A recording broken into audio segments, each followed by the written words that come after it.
welcome back to Aetherfall, my idea for a post-apocalyptic fantasy RPG. Today, we're going to talk about Project Warlock, the 3 Endgame super armors available for the players. As of right now, Aetherfall doesn't really have a mascot for the game cover, and no, Connery doesn't count. I'm talking about things such as the power armor of Fallout 4, which is my inspiration for these armors. Instead of one piece, there are 3 to choose from, each specialized in a different field of combat. So, without further ado, let's discuss Project Warlock. We first start with the lore of the project.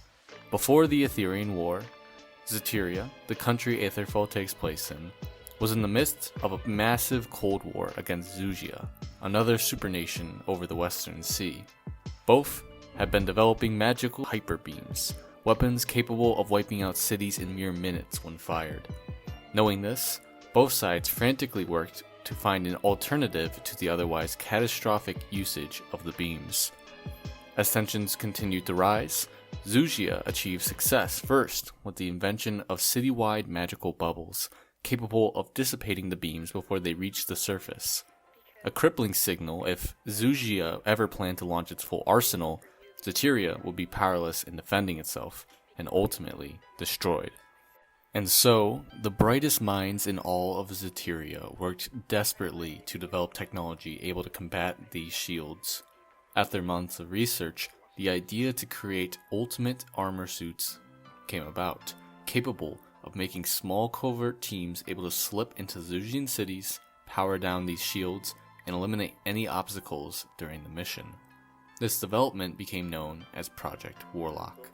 The Zaterian Government centered the majority of this project around the advanced laboratories in Nomani, hoping to quickly produce the suits in time for any potential conflict.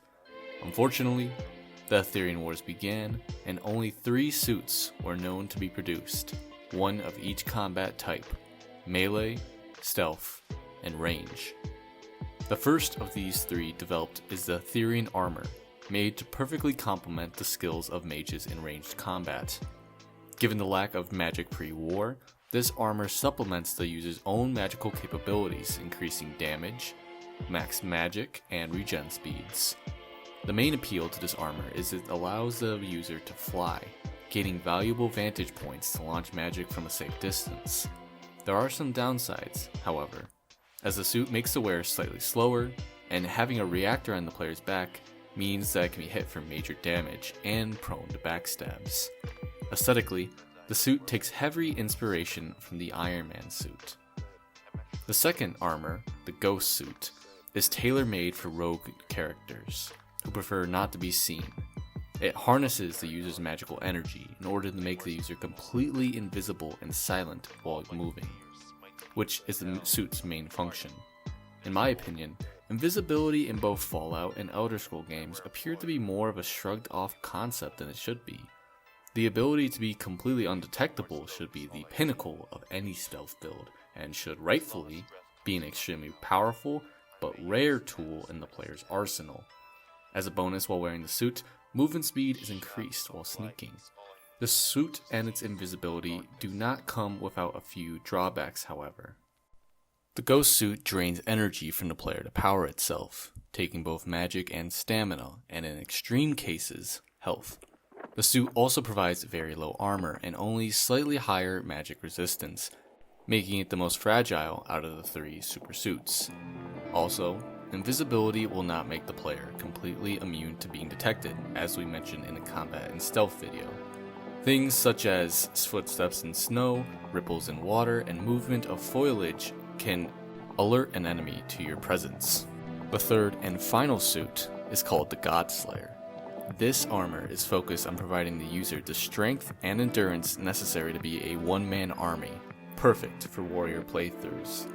It allows you to destroy smaller obstacles and knock non-giant enemies down by running into them, and the ultimate ability, allowing you to grow to the size of a building, where you'll be able to deal massive damage as well as picking up and crushing smaller enemies.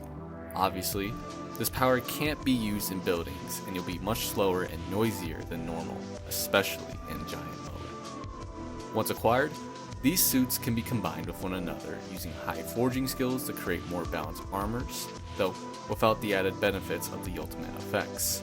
For example, the Godslayer and Ghost suit can be combined with each other to create a suit that has high armor and high stealth capabilities. These variations prevent players from feeling pigeonholed into one of the main three classes, instead allowing you to mix and choose the abilities you want. The three endgame armors are spread across the map in three unique locations, like legendary Pokemon. The Aetherian armor can be located within a locked facility in the underwater city of Nomani, guarded by its inhabitants, who are wary of its power. The Nomanians will not allow access to the facility unless you have both become an ally to them and have advanced far enough in the main story for them to offer you it in the lore.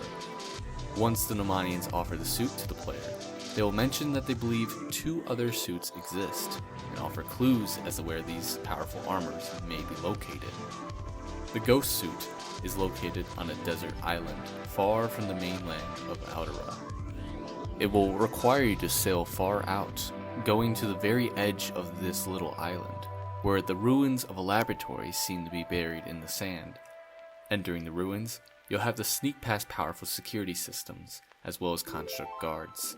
Eventually, once entering the main room, it becomes apparent the suit is gone. However, the alarms will trip, and it will be mentioned that there are two intruders in the ruin, or three depending on if you have a companion with you. This means that someone else stole the suit, and recently. The facility proceeds to slowly fill with sand. Once free, you'll see a person appear out of seemingly nowhere, wearing the suit. This mysterious NPC named Indigo will swear at the suit for losing power, then turn to you.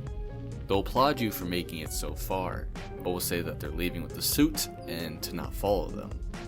You can attempt to bargain for the suit, though Indigo will only be persuaded if you have high speech skill and are willing to give up another suit or one of the 8 potential god artifacts. You can then either accept the offer, let Indigo walk, or kill them for it. Killing Indigo will be difficult, as they will have the ability to turn invisible and attempt to flee. If able to trap them using rock, frost, or mind magic, you can force Indigo to give up the suit.